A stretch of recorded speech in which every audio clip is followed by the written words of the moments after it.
ઓમ નમો નારાયણ. હું અરુણાબેન પી ગોસ્વામી સુરતથી તમારું સ્વાગત કરું છું અરુસ કિચનમાં. તો આજે આપણે બનાવશું પૌવાની ખીર. તો એના સારું આપણે આ 4 કપ દૂધ લીધું છે અને 1 કપ આપણે પૌવા લીધા છે. જે આપણે બટેટા પૌવા બનાવી એ જ પૌવા આપણે લીધા છે. અડધો કપ આપણે ખાંડ લીધીશ, થોડાક કાજુના ટુકડા લીધા ને બદામની કતરણ લીધીશ. 2 ચમચી જેટલું આપણે ઘી જોઈએ અને 3 ચમચી જેટલી આપણે મલાઈ લીધીશ. જે નોર્મલ દૂધની મલાઈ હોય એ. તો પહેલાં આપણે દૂધને ગરમ મૂકી દઉં. તો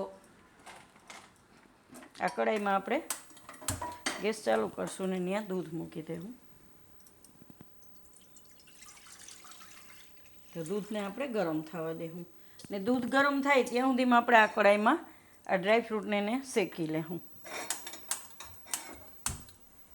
તો આમાં આપણે ઘી નાખીશું થોડુંક આ રીતે, અને આમાં આપણે કાજુના ટુકડા નાખી દઈશું અને બદામ નાખી દઈશું.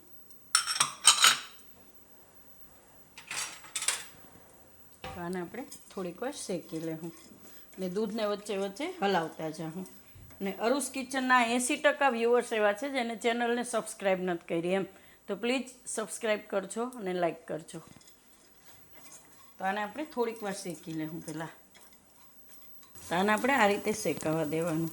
હવે આપણે એમાં પૌવા નાખી દઈશું. તો પૌવાને આપણે થોડાક શેકી લેવું ઘીમાં, ગેસ ધીમો કરી દેવું. તો એમાં ને એમાં આપણે પૌવા શેકાઈ જાય.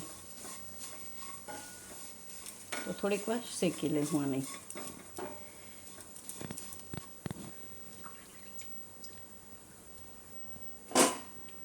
તો થોડીક વાર પૌવા શેકી લેવું ત્યાં સુધીમાં આપણું દૂધ ગરમ થઈ જાય.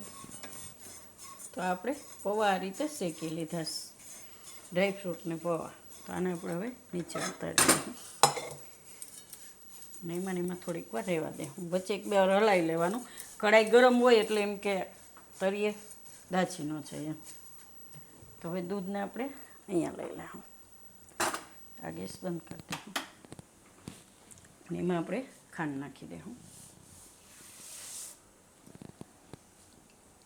અને આપણે આ મલાઈ આમાં નાખી દઈશું બધી. થોડીક વાર આ દૂધને આપણે ઉકાળી લેવું. તો આને આપણે હવે આ દૂધ આપણું એકદમ ઉકળી ગયું, સારી રીતે ઉફાણું આવે એવું. તો એમાં આપણે આ પૌવાને ડ્રાયફ્રૂટ બધું નાખી દેવું.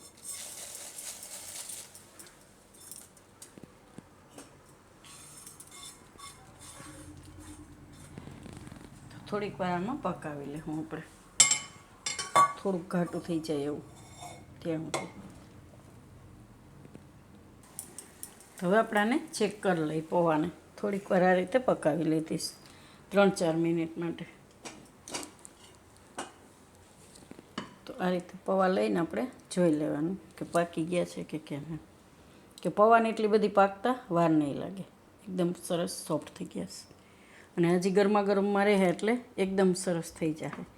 તો આ રીતની ખીર બનાવવાની એમ. અત્યારે તમને લાગશે થોડીક પાતળી છે, પણ આ ઠંડી થાય એટલે થોડીક ઘાટી થઈ જાય. આ કેમ કે ઠંડુ થાય એટલે પૌવા વધારે થોડુંક પી લે આમાં દૂધ, અને દૂધમાં પૌવા પાક્યા છે એટલે એનો ટેસ્ટ એકદમ સરસ હશે. આપણે આને પાણીમાં પલાળ્યા નથી, આ રીતે જ એકદમ મસ્ત ફ્લેવર આવશે.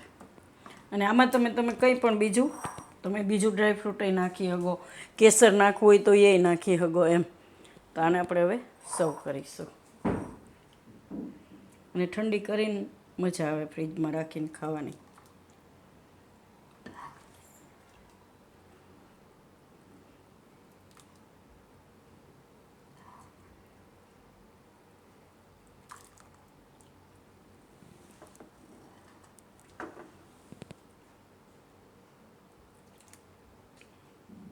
તો તૈયાર છે આપણી પૌવાની ખીર.